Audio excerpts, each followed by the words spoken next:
Good morning friends. എൻ്റെ പേര് നാരായൺ പോറ്റി എന്നാണ്. ഞാനൊരു ബേസിക്കലി ചാർട്ടേഡ് എഞ്ചിനീയറാണ്. അതുകൂടാതെ ഒരു വെൽനസ് കൺസൾട്ടൻ്റ് കൂടിയാണ്.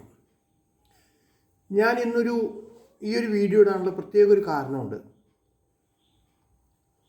റീസെൻ്റ്ലി എൻ്റെ ഒരു റിലേറ്റീവ് ഹോസ്പിറ്റലിൽ അഡ്മിറ്റായി.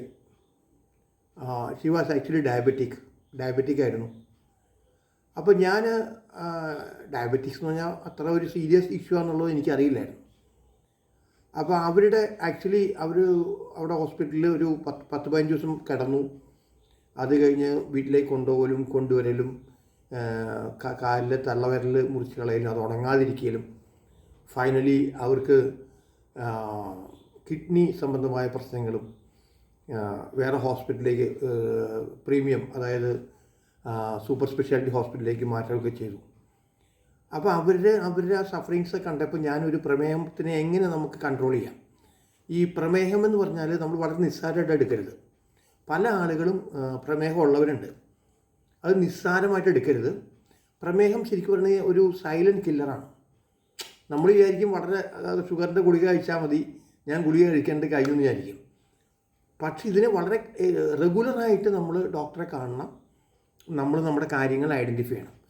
പക്ഷേ ഡോക്ടറെ കണ്ട് മരുന്ന് കഴിക്കുന്നത് കൂടാതെ ഇതിനെ റിവേഴ്സ് ചെയ്യിക്കാനും ഇതുകൊണ്ടുള്ള സൈഡ് എഫക്ട്സ് കുറയ്ക്കാനും. എന്തൊക്കെ സൈഡ് എഫക്ട്സ് എന്ന് ഞാനിപ്പോൾ 2 കാര്യങ്ങൾ ഞാൻ പറഞ്ഞു. കൂടാതെ കണ്ണിന് പ്രശ്നം ഉണ്ടാവും, ഹാർട്ടിന് പ്രശ്നം ഉണ്ടാവും. മെയിൻലി ഇവരുടെയൊക്കെ പല ആളുകളുടെയും ഞാൻ കണ്ടിരിക്കുന്നത്, ഇപ്പോൾ എൻ്റെ 2-3 സുഹൃത്തുക്കളുടെ കാലിൻ്റെ വിരൽ മുറിച്ച് കളയുക, കുറച്ച് കഴിയുമ്പോൾ ഇൻഫെക്ഷൻ മുകളിലേക്ക് കയറുക, ഇത് ഉണങ്ങാതിരിക്കുക. എന്നിട്ട് വളരെ കോസ്റ്റ്ലിയാണ് ഇവർക്ക് തന്നെ. വളരെ മോർ ദാൻ 1 lakh ബില്ല് വന്നു കഴിഞ്ഞു ഇത്ര ദിവസം കൊണ്ട് തന്നെ. അപ്പോൾ ഇത്രയധികം കോംപ്ലിക്കേഷനുള്ള ഡിസീസാണ്. അപ്പം നമ്മളിതിനെ എങ്ങനെ മാനേജ് ചെയ്യാം? വളരെ ബ്രീഫായിട്ട് ഞാൻ പറയാം. ആക്ച്വലി എന്താണ് സംഭവിക്കുന്നത്? ശരിക്ക് നമ്മുടെ ശരീരത്തിലുള്ള എല്ലാ സെല്ലുകളെയും ഈ അസുഖം ബാധിക്കുന്നു. അതായത് ഈ സെല്ലുകളിൽ മൈറ്റോകോൺട്രിയയിലേക്ക് പോകേണ്ട ഗ്ലൂക്കോസിനെ തടയുകയാണ് ചെയ്യുന്നത്. അതാണ് ശരിക്കും പ്രമേഹം ചെയ്യുന്നത്. അതിനെ കടത്തി വിടുന്നില്ല. അപ്പോൾ ഇതൊരു ജീവിതശൈലി രോഗമാണ്. അതുകൊണ്ട് ജീവിതശൈലി മാറിയാൽ മാത്രമേ നിങ്ങൾക്ക് ഇത് സാധിക്കുള്ളൂ. അപ്പോൾ അതിന് ചെയ്യേണ്ട കാര്യങ്ങൾ എന്താണെന്ന് വെച്ചാൽ 3 കാര്യങ്ങളാണ് ശ്രദ്ധിക്കേണ്ടത്. ഒന്നെന്താണെന്ന് വെച്ചാൽ നിങ്ങൾ റെഗുലറായിട്ട് ഡോക്ടറെ കാണുക, അതിൻ്റെ ടെസ്റ്റൊക്കെ നടത്തുക. പാരലായിട്ട് എവറി ഡേ എക്സസൈസ് ചെയ്യണം. നിങ്ങളുടെ ശരീരത്തിന് പറ്റാവുന്ന രീതിയിൽ 40-45 മിനിറ്റ്സ് എക്സസൈസ് ചെയ്യണം. Preferably 2 times, morning and evening. എനിക്ക് നേരിട്ട് പരിചയമുള്ള ഒരു ലേഡി ഉണ്ട്. ആ ലേഡി എക്സസൈസ് ചെയ്ത് ഞാനീ പറഞ്ഞ കാര്യങ്ങൾ ചെയ്ത് 100% പെർഫെക്റ്റായിട്ട് നടക്കുന്നു. 8 വർഷമായിട്ടു. രണ്ടാമത് ശ്രദ്ധിക്കേണ്ട കാര്യം എന്താണെന്ന് വെച്ചാൽ ടെൻഷൻ ഒഴിവാക്കുക, സ്ട്രെസ് ഒഴിവാക്കുക. അതിന് ഒരു പ്രോപ്പർ മെഡിറ്റേഷൻ പ്രാക്ടീസ് ചെയ്യുക. Do meditation every day. ഒരു 10 minutes in the morning, 10 minutes in the evening. മൂന്നാമത്തെ വളരെ ഇമ്പോർട്ടൻറ്റ് കാര്യം വെച്ചാൽ ഈ നമുക്ക് ആഹാരത്തിൽ നിന്ന് കിട്ടാത്ത പല കാര്യങ്ങളുമുണ്ട്. ശരിക്കും കഴിഞ്ഞൊരു 50 വർഷമായിട്ടാണ് ഇത്രയും ഡാമേജ് വന്നിരിക്കുന്നത്. നമ്മുടെ മണ്ണിലുള്ള പ്രോപ്പർട്ടി കംപ്ലീറ്റ് പോയി. മണ്ണിൻ്റെ പ്രോപ്പർട്ടി പോയി. മണ്ണിൽ എന്തുണ്ടാക്കുന്നെങ്കിലും സപ്ലിമെൻറ്റ് വേണം. ഒന്നുകിൽ NPK വേണം, യൂറിയ വേണം, മണ്ണിനെ സപ്ലിമെൻറ്റ് വേണം.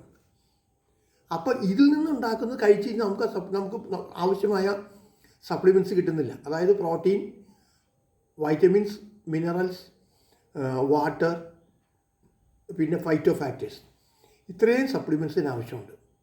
അപ്പോൾ ഞാൻ നിങ്ങളോട് പറയുന്നതെന്ന് വെച്ചാൽ ഒരു സപ്ലിമെൻറ്റേഷൻ പാറ്റേൺ ഒരു 6 മാസത്തേക്ക് ചെയ്തു നോക്കുക. ചെയ്തു നോക്കിയിട്ട് നിങ്ങൾ റെക്കോർഡ് ചെയ്യുക whether there is N improvement. ഇത് ഒരിക്കലും മരുന്നല്ല, ഫുഡ് സപ്ലിമെൻ്റാണ്. ആരോട് ചോദിക്കേണ്ട ആവശ്യമില്ല. ഒരു കാരണവശാലും ഡാമേജ് ഉണ്ടാവില്ല. ഞാൻ റെക്കമെൻഡ് ചെയ്യുന്ന ന്യൂട്രലൈറ്റ് ആണ്. വേൾഡ്സ് നമ്പർ 1 ആണ്. ഓർഗാനിക് ആണ്. സർട്ടിഫൈഡ് ഫാംസിൽ മാത്രം എടുക്കുന്നതാണ്. അതിൽ ഒരു പ്രോഡക്റ്റ് മാത്രം ഹെർബലാണ്, മധുനാശിനി. അപ്പോൾ അതൊരു കറക്റ്റായിട്ട് മധുനാശിനി മാത്രം കഴിച്ചാൽ പോരാ കേട്ടോ.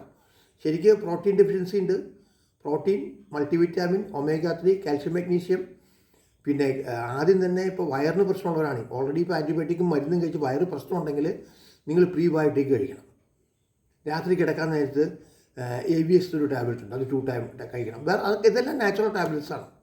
മധുനാശിനി 2 ടൈംസ് കഴിക്കണം. ഒരു 6 മാസം ശ്രമിച്ചു നോക്കുക. നമുക്ക് മാക്സിമം വരാൻ പോണ എക്സ്പെൻസ് ഒരു 10 ദിവസം ഹോസ്പിറ്റലൈസ് ചെയ്താൽ എത്ര എക്സ്പെൻസ് വരും അത്ര എക്സ്പെൻസേ വരുള്ളൂ. അപ്പോൾ എല്ലാവരും ഇത് സീരിയസ് ആയിട്ട് എടുക്കുക.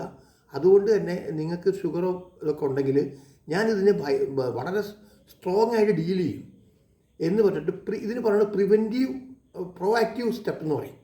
നമ്മൾ മറ്റേ എഞ്ചിനീയറിംഗ് ഭാഷയിൽ പറയുകയാണെങ്കിൽ പ്രിവെൻറ്റീവ് മെയിൻ്റനൻസും ഉണ്ട്, പ്രശ്നം ഉണ്ടായിട്ട് മെയിൻ്റനൻസ് ഉണ്ട്. പ്രിവെൻറ്റീവ് മെയിൻ്റനൻസിലേക്ക് ഫോക്കസ് ചെയ്യുക. അപ്പോൾ എന്ത് ആവശ്യമുണ്ടെങ്കിലും വിളിക്കാൻ മടിക്കേണ്ട. I can 100% guarantee you that you can have a very healthy life. ഞാൻ അസുഖം മാറുന്നൊന്നും പറയില്ല, പക്ഷേ 99% you can have very healthy life. Okay, all the best. Call me at 9349146805. Have a wonderful day, wonderful time. Thank you.